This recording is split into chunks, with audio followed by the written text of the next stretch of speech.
बिस्मिल्लाहिर्रहमानिर्रहीम। अस्सलाम वालेकुम स्टूडेंट्स, कैसे हैं आप लोग। उम्मीद है कल का लेक्चर आपको समझ आ गया होगा। हम लोग डेटा सिक्योरिटी के बारे में पढ़ रहे हैं। कल हमने देखा था वायरस क्या होता है और वायरस किस तरह से, what are the different causes that spreads a virus. और आज हम देखेंगे how many types of viruses are there. ठीक है, टाइप ऑफ वायरस देखेंगे।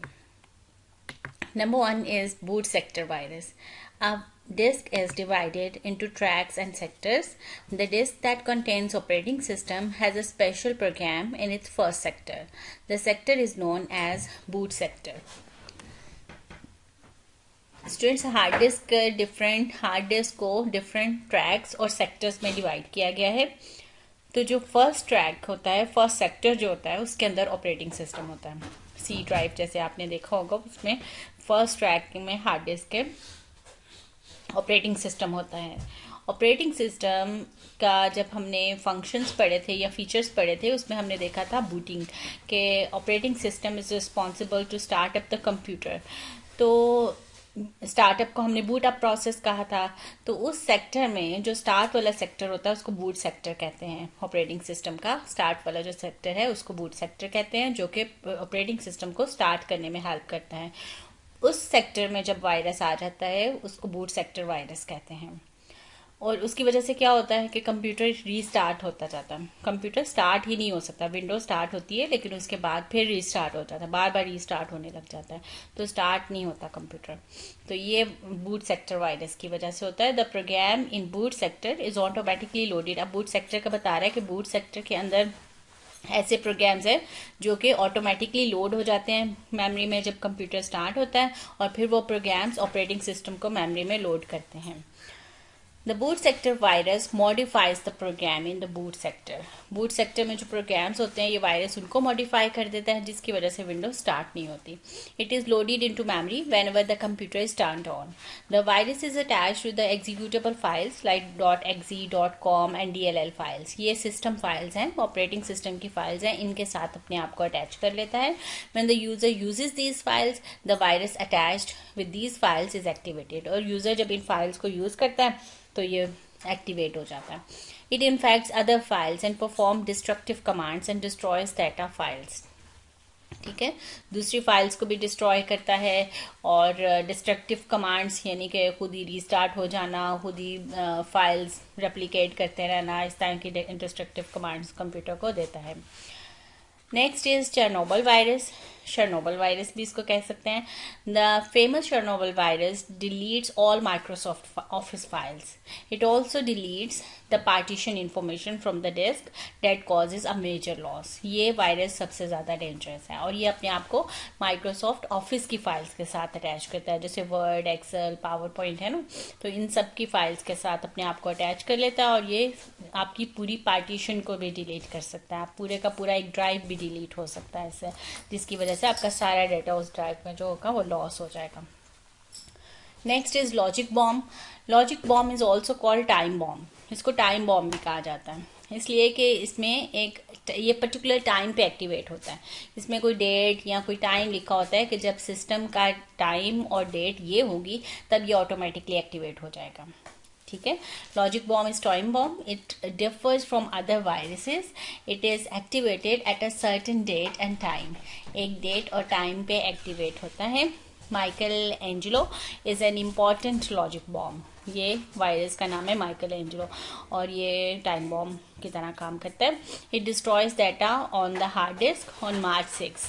ठीक है, जब March 6 होगी आपके सिस्टम पे तो ये सारे डाटा को डिस्ट्रॉय कर देगा। Next is Trojan horse. Trojan horse hides itself as useful program.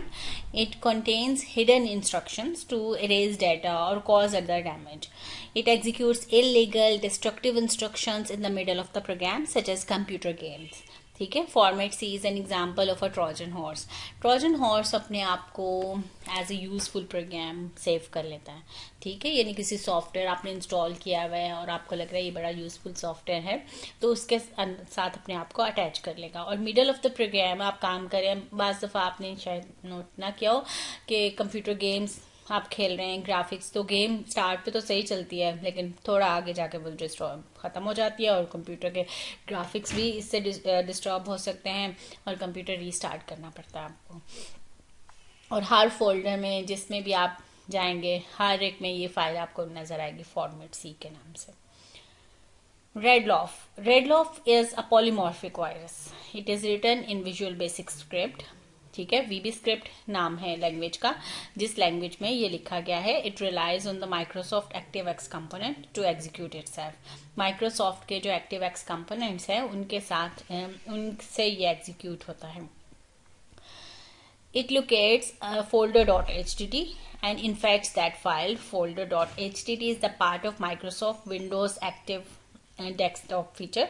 Microsoft desktop feature का एक फाइल है, इंपॉर्टेंट फाइल है जिसका नाम है folder.htt। ये उसको इन्फेक्ट करता है और उसके बाद फिर ये आगे एक्टिवेट हो जाता है कंप्यूटर में। Some viruses make unnoticeable changes, they corrupt data being used, some viruses may make data unusable।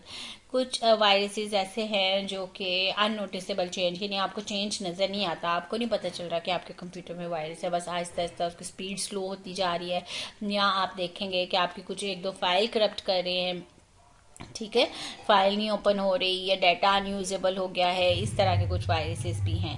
A virus may detect some information like passwords on sensitive data, it may send the data to some other user on the network. इस तरह के भी viruses हैं जो आप open करें, जैसे किसी पिक्चर के साथ अटैच करके आप कोई फाइल भेज दें, क्योंकि कोडिंग ही है ना, वायरस जो है असल में कोडिंग है, प्रोग्राम है लिखा हुआ, तो आपको कोई पिक्चर आएगी उसके साथ उन्होंने पीछे कोडिंग की होगी, आपको नहीं पता होगा, आप उस पर क्लिक करेंगे और कोई आपसे यूज़र नेम पासवर्ड पूछ सकता है, या अगर ना भी पूछे तो आपके सिस्टम का पासवर्ड या आपकी ईमेल का पासवर्ड भी उस तक जा सकता है।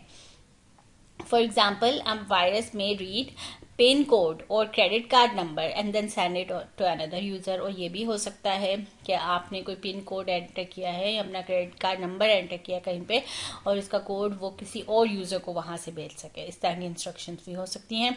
आ virus may also make some resources unavailable to user. ऐसे भी हो सकता है कुछ वायरस ने आपके लिए कुछ रिसोर्सेज को ही अनअवेलेबल कर दिया है।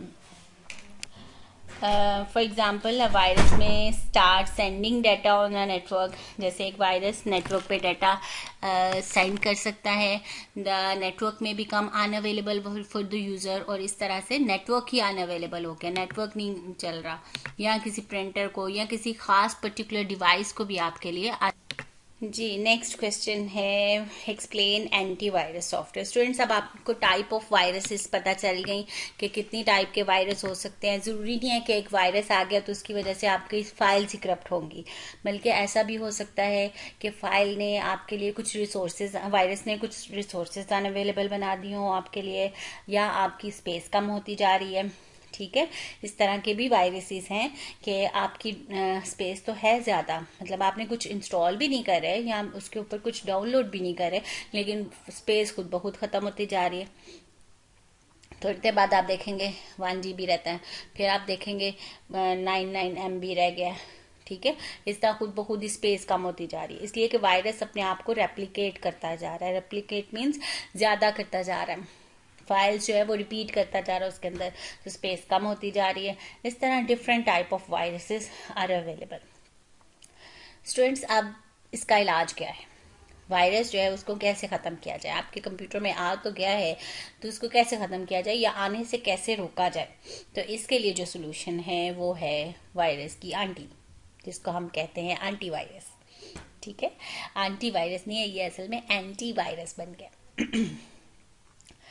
वायरस की आंटी जो है एंटीवायरस, ये एक ऐसा सॉफ्टवेयर है जो वायरस को, अगर आपने अपने कंप्यूटर में किया हुआ है तो नए वायरस को आने से रोकेगा, ठीक है।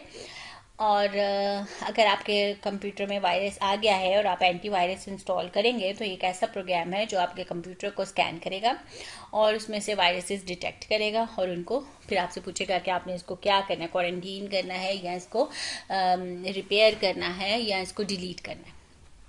तो आप जैसे भी करना चाहें वो कर सकते हैं, ठीक है स्टूडेंट्स। अब देखें जैसे डिफरेंट टाइप ऑफ वायरसेस हैं, तो इस तरह से डिफरेंट टाइप ऑफ एंटीवायरसेस भी हैं। एक एंटीवायरस हर किस्म के वायरस को डिटेक्ट नहीं कर सकता और ना ही रिमूव कर सकता है। तो हर किस्म डिफरेंट टाइप ऑफ वायरस के लिए different type of antivirus are required.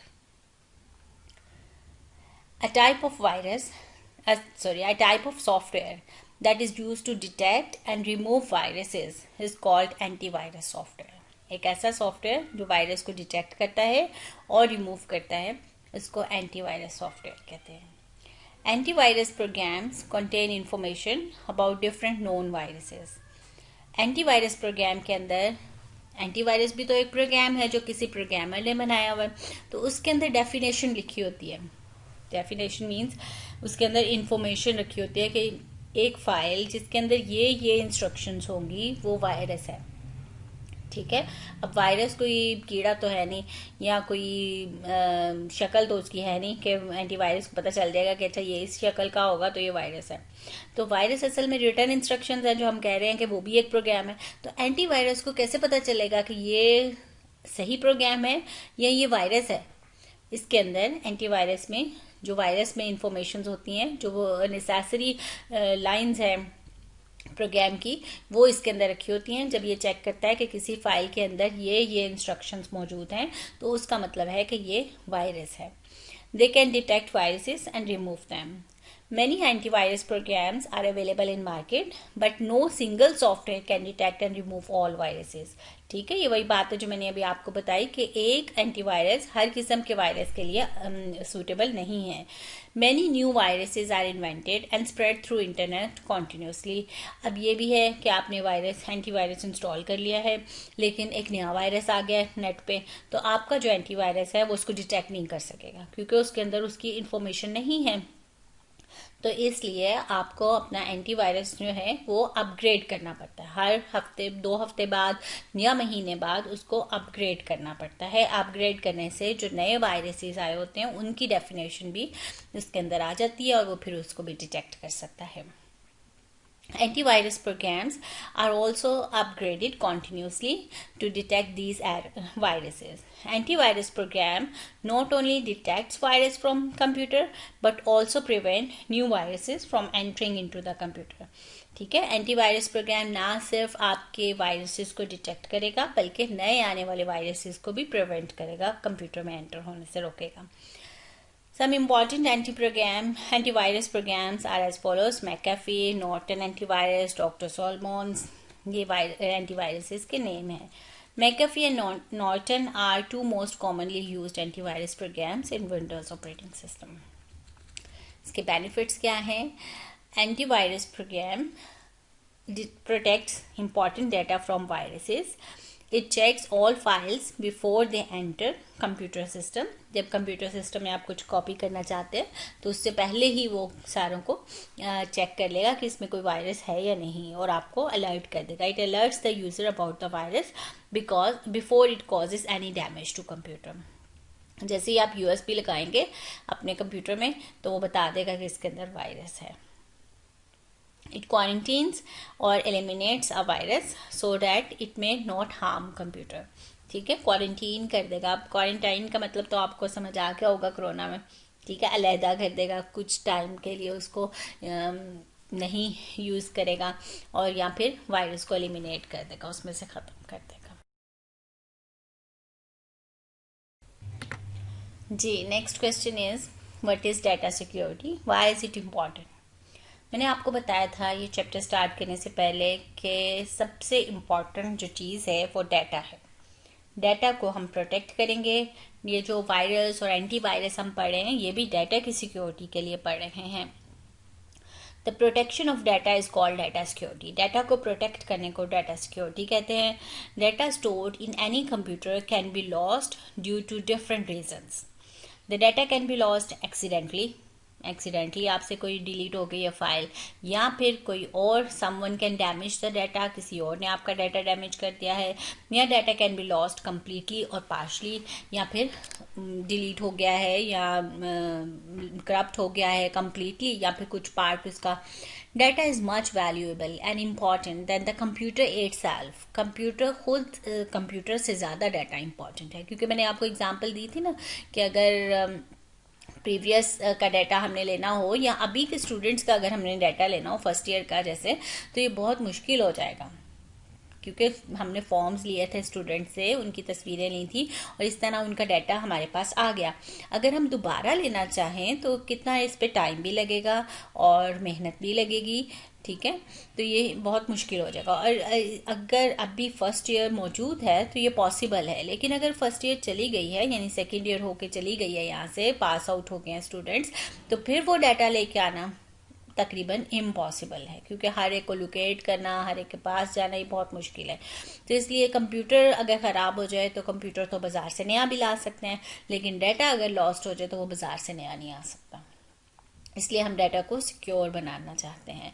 Some organisation obtain data from user and store data online to provide fast services. कुछ ऑर्गेनाइजेशंस ऐसी हैं जो आपका डाटा लेती हैं और इसको ऑनलाइन सेव करती हैं ताकि सर्विसेज ज़्यादा फास्ट दी जा सकें। जैसे आजकल आपका जो आपके क्या है एडमिशन्स हैं, रजिस्ट्रेशन है, वो सारा कुछ ऑनलाइन जा रहा है और उन्होंने ऑनलाइन ही सेव किया होता है। Some examples are as follows: a credit card company may store data of its customers online, ठीक है, ऑनलाइन अपना डाटा कस्टमर्स का स्टोर करती है। बैंक जैसे अपना डाटा ऑनलाइन स्टोर करते हैं, इसी तरह यूनिवर्सिटी या बोर्ड जो है वो आपका ऑनलाइन रिजल्ट्स या डाटा सेव करता है। The organisation obtaining the data is responsible for the security of data. The user can prosecute against the organization if there is any problem in the data security. अब जिस organisation ने आपका data लिया हुआ है, that organization is responsible for the security of data, कि data damage ना हो या डाटा इलीगल यूज ना हो। और अगर वो इलीगल यूज हो रहा है तो you can prosecute against that organisation, ठीक है। उसके खिलाफ मुकदमा कर सकते हैं आप कि मेरा डाटा बोर्ड वालों ने लिया था या ये तस्वीर तो मैंने बोर्ड में दी थी, तो ये फलां जगह पे कैसे पहुंच गई, तो आप बोर्ड पे इस पे प्रोसिक्यूट भी कर सकते हैं। इसी तरह अगर आपको याद हो कि मैंने ये डाटा या ये तस्वीर अपनी फॉर एग्जांपल कॉलेज में दी थी और ये मेरी फलां जगह पे गई भी है, तो ये कैसे चली गई, तो आप इस पे प्रोसिक्यूट कर सकते हैं। ठीक है स्टूडेंट्स, आज के लिए इतना काफ़ी है। उम्मीद है आपको ये लेक्चर हज़म हो गया होगा। इंशाल्लाह कल नए लेक्चर के साथ हाजिर होंगे, और इस लेक्चर के बारे में अगर कोई क्वेश्चन हो या कोई प्रॉब्लम हो तो आप मुझसे पूछ सकते हैं। Thank you very much.